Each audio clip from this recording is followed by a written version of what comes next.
Bonjour et bienvenue sur La Voix du Parfum. Faire entendre ce qui habituellement se sent, voilà ce que je propose dans ce podcast consacré au parfum.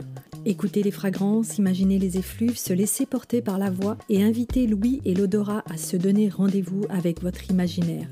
Quel programme! Laissez-vous transporter par les parfums et les mots et savourons ensemble cette rencontre avec le parfum au travers d'interviews aussi passionnantes qu'inspirantes.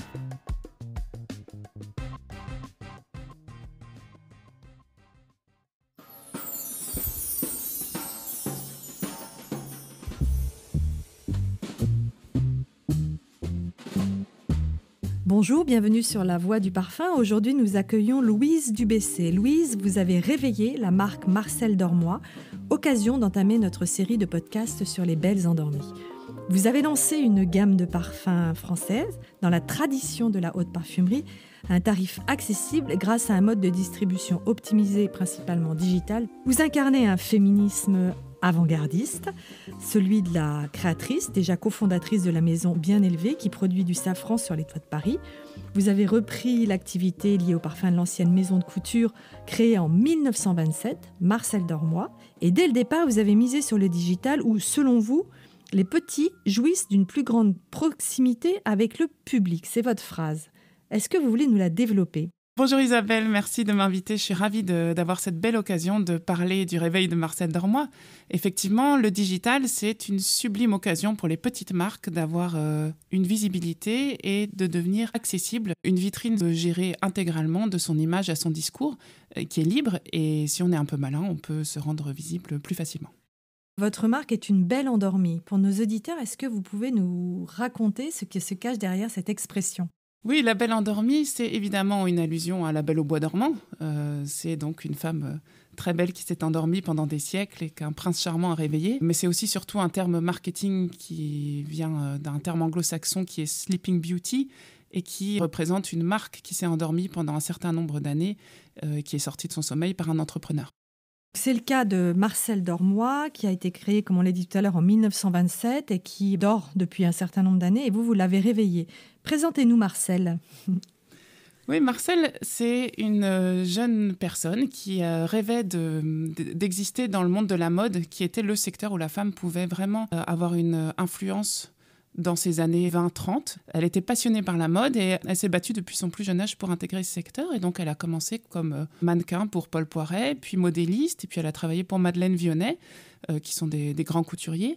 Et finalement, elle a décidé de se lancer, de créer sa propre marque. Alors, elle n'avait pas de mari, pas d'argent, et elle s'est fait financer par ses clientes parce qu'elle avait un style affirmé et qu'elle essayait de libérer les formes des femmes de tout ce qui était corset et autres attributs, tout en les gardant très féminines. Elle dépose sa marque donc en 1927. Elle s'installe rue de la Trémouille dans le 8e, près des Champs-Élysées, le quartier des couturiers, et elle commence à définir son style à ce moment-là. Comment on peut le qualifier, ce style ?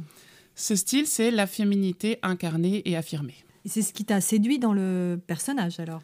Ce qui m'a séduit dans ce personnage, c'est son histoire entrepreneuriale très audacieuse. Il faut se rappeler qu'à cette époque-là, les femmes n'avaient même pas de compte en banque individuel. Donc, c'est vraiment une époque où, pour créer une entreprise, il fallait avoir un bon caractère. Et j'ai aimé que, pour autant, cette audace soit incarnée par de la féminité et qu'elle reste très femme, tout en étant très élégante et très affirmée. Alors justement, tu dis valoriser l'audace et singulariser par la féminité, c'est comme un manifeste finalement. Oui, en fait, c'est vraiment ce qu'on retient ou ce que j'ai retenu moi de l'histoire de Marcel Dormois, c'est qu'on peut être femme, ambitieuse, pas féministe et pourtant très affirmée et ambitionnée de réussir sa vie.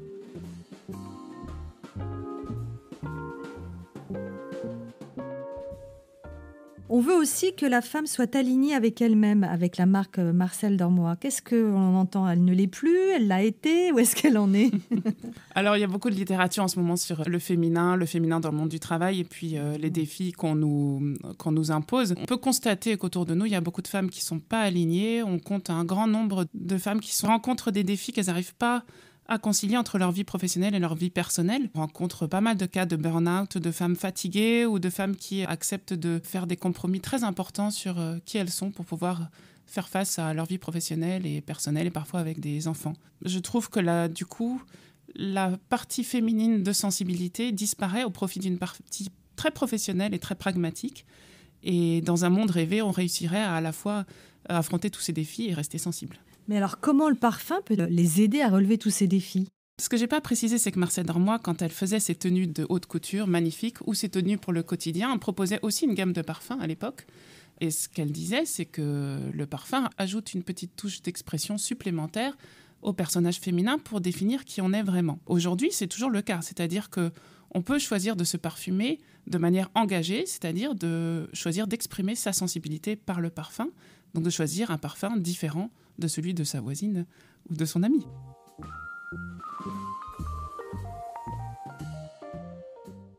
Pour exprimer sa personnalité, tu es quand même arrêté sur certaines facettes de ses personnalités en travaillant avec une parfumeur, Karine Chevalier. Tu nous la présentes ? Oui, Karine Chevalier, c'est une experte de la composition olfactive. Elle est parfumeur indépendant et elle est aussi professeure à l'École supérieure du parfum en dernière année. Donc, c'est vraiment ce qu'on peut appeler une tronche en composition. C'est pas très joli, mais... Et on s'est très bien entendu avec Karine parce que ce que je souhaitais développer avec cette gamme, c'était des parfums qui correspondent à des facettes de personnalité, comme tu l'as dit.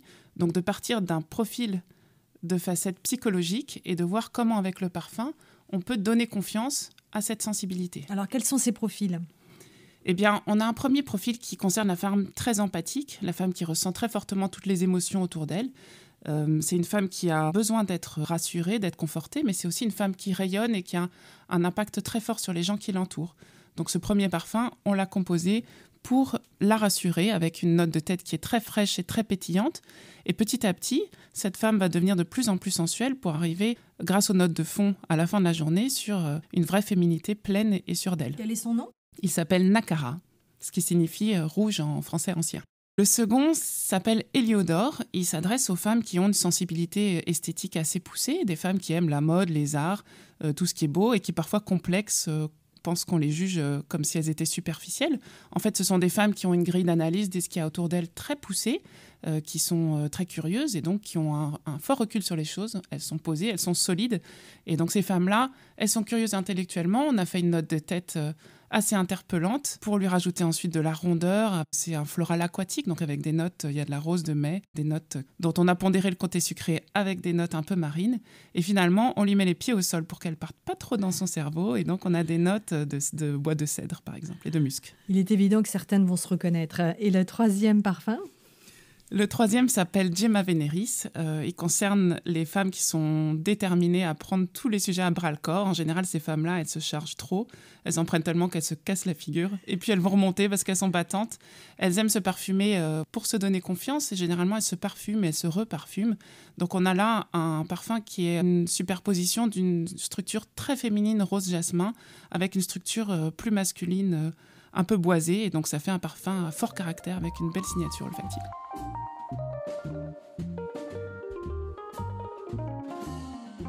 Là, il y a quand même un enjeu, c'est que c'est principalement distribué sur le digital et aujourd'hui, choisir un parfum à distance, se parfumer sans sentir, c'est un sacré défi. Alors, on a quand même quelques points de vente physiques, notamment Jovois, qui est un partenaire qui nous a fait confiance depuis le début, l'ambassade des parfums rares qui est à Paris. Et on est aussi au Musée des Arts Décoratifs où Marcelle Dormoy avait fait sa première exposition en 1945. Mais effectivement, notre modèle est mixte. On a développé toute une offre pour pouvoir être découvert en digital, ce qui est, comme tu le dis, un vrai défi. Pour faire cela, on a développé un outil qui est une petite trousse qu'on a souhaité vraiment abordable. Elle est proposée à 12,50 €. Elle est très mignonne. Et à côté de ça, elle propose les échantillons de nos parfums qu'on reçoit chez soi de manière à les tester sur la peau, à prendre le temps de les ressentir. Et les frais de port sont offerts. En France, si le parfum nous plaît, à ce moment-là, on peut commander le parfum et nous remboursons cette trousse sur l'achat d'un parfum. Ça nous permet donc de sponsoriser l'audace que nos clients ont eu de nous faire confiance et de commander ces échantillons. C'est typiquement les parfums 3.0. Et par ailleurs, derrière ces parfums, il y a un réel engagement pour la qualité et l'authenticité. De quelle manière ces valeurs sont incarnées ? Le fait de travailler avec Karine Chevalier, c'était aussi le fait de travailler avec toute une filière très engagée dans la parfumerie indépendante. On travaille avec un laboratoire qui s'appelle Art et Parfum, qui est à Grasse, qui est très engagé sur la qualité de ses filières d'approvisionnement en matières premières, qui a ses propres champs de roses de mai à Grasse justement, mais qui aussi pousse le sourcing des matières premières très très loin et de manière éthique. Donc on a dans la composition du parfum vraiment une cohérence sur l'engagement, l'indépendance et la qualité. Ensuite, sur le reste du sourcing pour nos produits, c'est des produits qui sont faits en France, sauf le flacon qui est fait en Italie. Mais par exemple, on a un capot qui est en bakélite, qui est fait en France. La bakélite, c'est une résine qui a 32% d'origine végétale, donc qui est la plus propre des résines qu'on puisse faire aujourd'hui, mais qui est un produit ancien finalement, puisque c'était la résine de nos téléphones noirs à cadran d'autrefois. Donc l'innovation parfois se retrouve dans les produits du passé aujourd'hui. Ah oui. Et la marque revendique aussi dans les créations du bon sens, qu'elle soit responsable et innovante. C'est des mots forts. Oui, en fait, le bon sens, c'est ce qu'il y a de plus précieux. C'est ce qu'il faut garder aujourd'hui dans le monde où on vit, je crois. Et le bon sens, pour moi, c'était de réussir à proposer un produit qui soit de qualité, qui porte du sens et qui ne soit pas vendu à un prix délirant. Donc, nos autres parfums ne dépassent pas les 100 € et c'est une volonté de notre part. On porte tous les frais de port. C'est du bon sens parce que si nos clients ne peuvent pas nous découvrir en point de vente, c'est normal qu'on aille jusqu'à eux. On offre les retours. Un flacon qui arrive chez un client est livré toujours avec un échantillon. Notre client a le droit de changer d'avis. Il teste avec l'échantillon. S'il n'aime pas, il recolle le bon de retour qui est dans le colis sur son colis et ça revient vers nous. Ça paraît tout simple en fait, mais c'est du bon sens. Et c'est vrai qu'en parfumerie, nos clients n'ont pas toujours l'image que ce genre de sujets peuvent être garantis.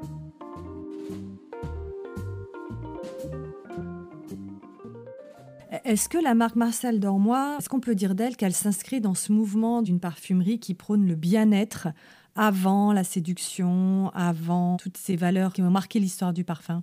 Oui, tout à fait. En fait, quand on ressent les anciens jus de Marcel Dormois, on peut constater juste en sensation qu'il s'agit d'une parfumerie relativement statutaire où il fallait sentir très fort et très bon pour montrer qu'on avait réussi. Aujourd'hui, on est vraiment, avec la nouvelle gamme, on est vraiment dans une parfumerie émotionnelle, c'est-à-dire que le but, c'est de ressentir le parfum qui nous ressemble et de décider de le porter pour se sentir mieux, pour se sentir exprimé comme on est et se sentir bien comme on est. C'est donc, oui, une parfumerie moderne parce qu'elle est d'abord pour prendre soin de soi.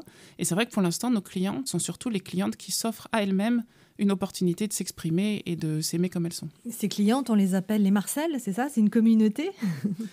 Oui, c'est vrai qu'on a monté cette communauté qui s'appelle les Marcel en réponse à l'imagerie un peu générique qu'on a en ce moment dans la parfumerie grand public avec des mannequins parfaites dans des belles robes de soirée, dans des lieux oniriques. Nous, on revendique plutôt que chaque femme doit être sa propre égérie, se trouver belle comme elle est, ou peut-être sa voisine ou sa copine entrepreneur. Et donc, on a créé cette communauté qui sont des Marcel, qui sont des femmes qui s'expriment au sujet de l'audace au féminin, quel que soit leur secteur, leur métier ou leur choix de vie. Et simplement, un jour, elles ont décidé de prendre une décision peut-être un peu difficile dans leur vie pour s'aligner et respecter qui elles sont. Alors qui a décidé de faire des cours d'art pour les enfants à l'école à côté de son boulot, ou une autre de lâcher tout pour apprendre à faire de la porcelaine. Ou alors une autre, simplement, dans son quotidien, a décidé qu'une fois par semaine, elle irait prendre un shot de nature dans la forêt tous les mardis matins. Voilà, c'est audacieux, c'est simplement ne pas subir les contraintes qui sont autour de nous et prendre le temps de se respecter soi-même. Quelle est la personnalité ou le profil qui est prévu éventuellement dans les mois à venir ?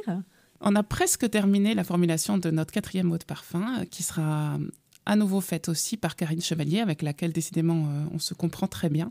Et cette personnalité, c'est en quelques mots la femme qui porte un masque dans le contrôle, donc une femme qui a l'habitude de contrôler vraiment l'image qu'elle va aller donner à l'extérieur et qui, au fond d'elle, est complètement wild, un peu faux-folle. Et le but, ça va être de, par ce parfum, l'aider à casser ce surcontrôle pour laisser exprimer son côté foufou. On a hâte de sentir. Merci beaucoup, Louise. Merci, Isabelle.